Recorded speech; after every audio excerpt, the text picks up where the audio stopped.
You're the star in the gold pan city. You're the star shining bright. You're the star tonight. You're the star tonight.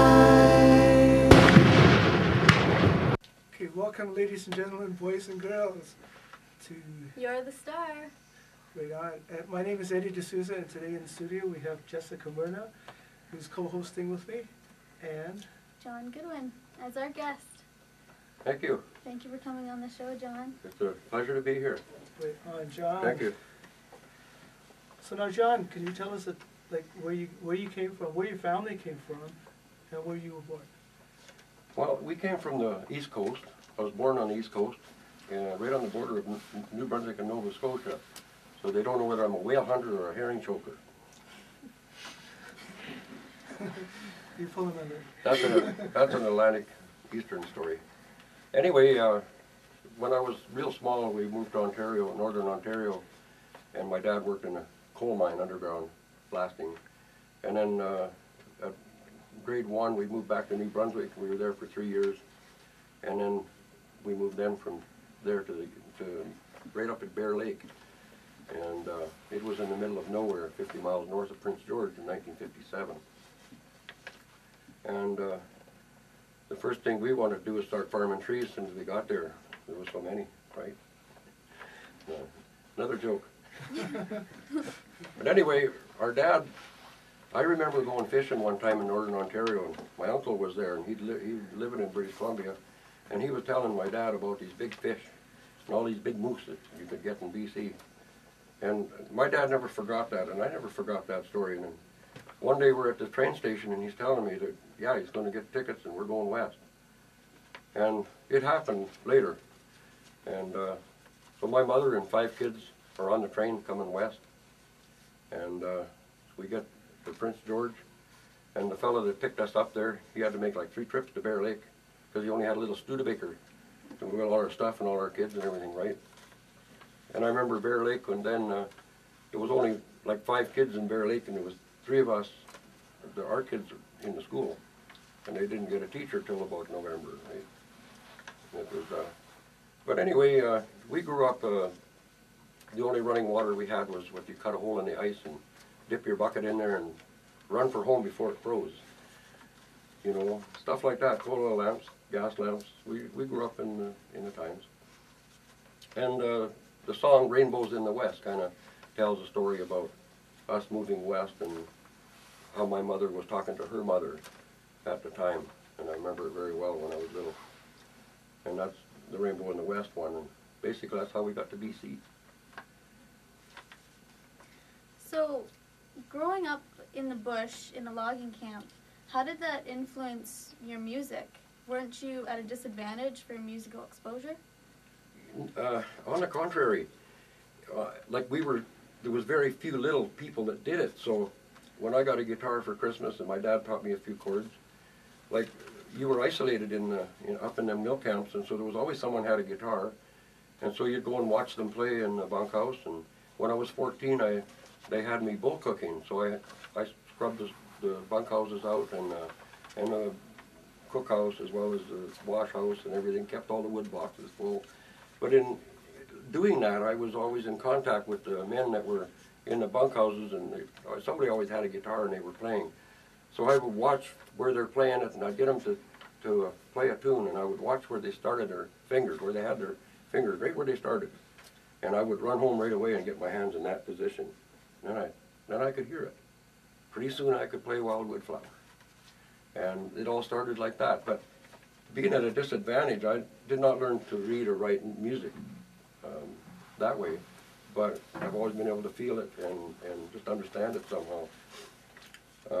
But I felt that being kind of in a small camp, and you get my 2 brothers and myself got a band going, and me and a fiddle player, and so everybody would listen to us. So, you know, we got lots of practice, and Bear Lake was really noted for their weekend parties, and my dad's place was really like Harold's Super Service, and so everybody that had a guitar or a steel or a fiddle or something would land at our place on the weekends, and we'd all be playing music all day long.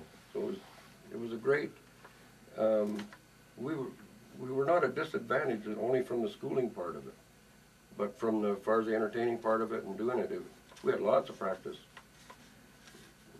Yeah, sounds like a really good jam all the time. Yeah, well, it's an education. Mhm. Great place to grow up, it sounds like. Yeah. Now, John, I know you've written piles of songs about your experiences growing up, but you've also written some songs for some events that happened in or around BC. Right.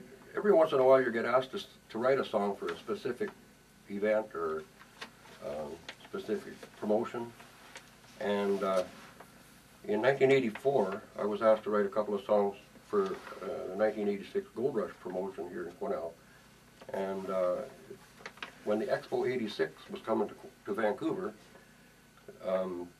the businesses in the Caribou thought they could get together and promote a 86 Gold Rush promotion, and they put tickets out there that all you had to do was come and pick a ticket up, but you had to go to the 4 regions in the Caribou to get them stamped as proof that you were there in the 4 regions. So it was actually creating local tourism, and when they got the ticket stamped with the 4th one, they could leave it in the box and their name went in the ballot for the prize of 86 ounces of gold. Now, I was told that I would get 12 shows at the expo site, so I practiced up really good, wrote these songs, and I recorded an album, 12-song album, which I got nominated Album of the Year for BC on. But that show never came through for me.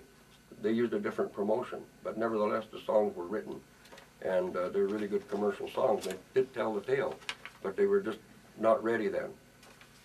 But I feel the songs are now ready. This whole area is ready. So, John, you're the granddaddy of Caribou country music. Where do you see your career going in the next few years? Where does it end? Well, the beautiful part of it is it never ends. Mm-hmm. You know, like when you do it as a hobby, and then it kind of turned career later in your life, and then you travel as so much as me, and I enjoy every bit of it. So, and the things now that I've learned, and I'm hoping that this interview will inspire more younger people and older people, and especially everyone that's got a song, please get it recorded, because the vision that I have, and it might be an old man's dream, but this dream can live on long after I go, right? I'm going to promote as long as I can live anyway, because what else am I going to do with my life? I'm kind of retired now, and I'm getting paid to do what I always did. Mm-hmm. Only it's more fun, because I don't have the pressure. So I enjoy it a lot more now. But my idea is to go up and down this Caribou Gold Rush Trail and revitalize it. And if I have to do it all by myself, then I will. But I would really like to have help, because it's a lot more fun when you meet each other on the road and you can discuss how you did at that RV park, or how that restaurant paid off, or how the people treated you. You get a comradeship among entertainers and songwriters, but it has to be set up in such a way that we screen the people that you put in these places in the RV parks, so they have family entertainment, so there's no drinking and bad jokes being told. You know, it's just a campfire thing after supper in an RV park, say, or a restaurant, or anything where you can get entertainers in on. And we want to create family entertainment. We want to create more festivals, not so many big ones, smaller festivals, so you don't have so many people and problems with the crowds and stuff. But I see this Gold Rush Trail and leading right to the Star City of Quesnel, which is right on the Gold Rush Trail. Everybody from Alaska to Mexico has to go right through Quesnel. And I've traveled up and down that Highway 97 and 95 right to Yuma, all the way up to Alaska, and or as far as Prince George 97 goes. And the people all tell you the same thing. When you go down in the States, all the RV parks, everybody's got more entertainment. But up here, we're really isolate ourselves.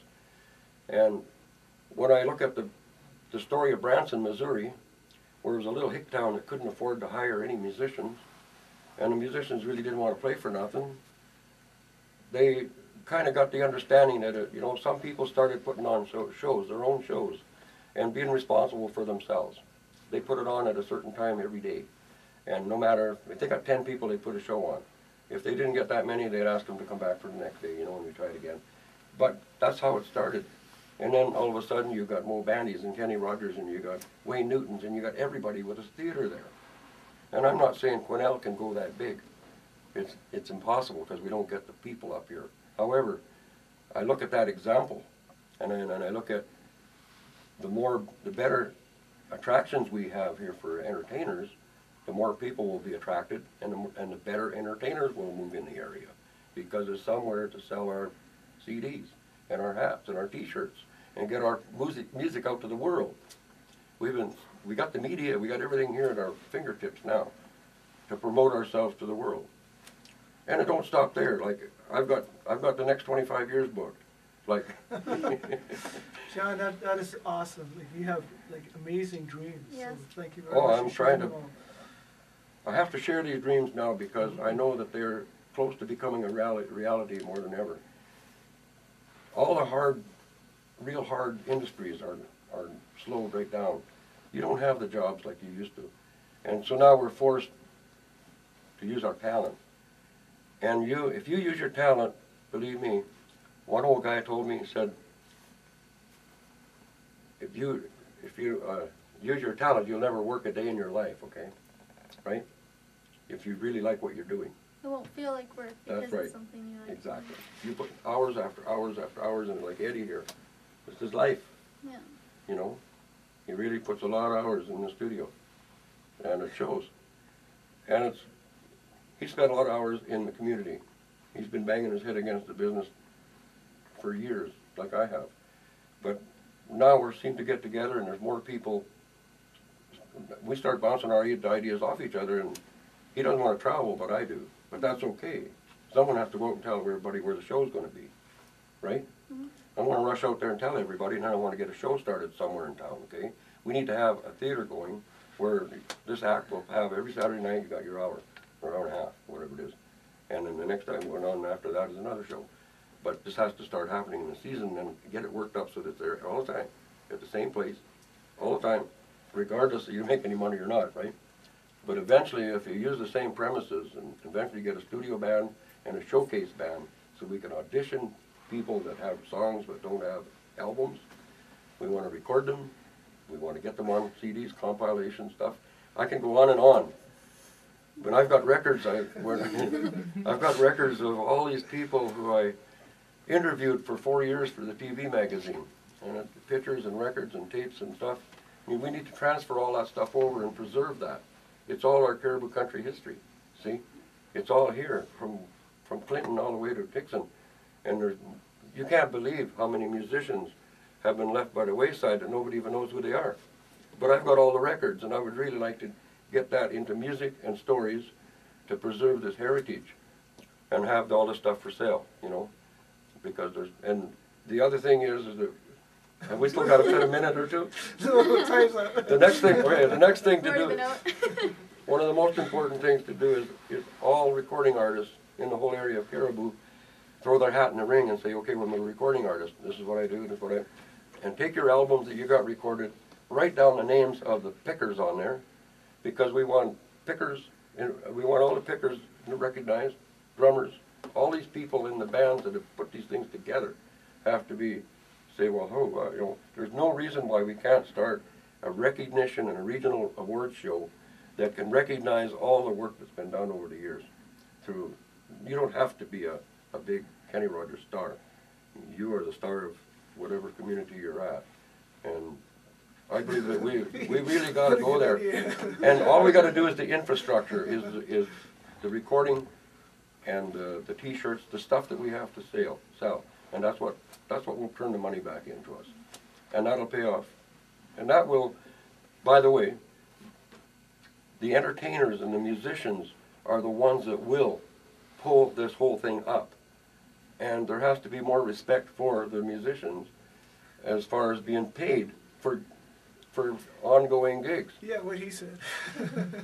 And that's the name of the game, folks. We're So- gonna break away to some of John's songs now.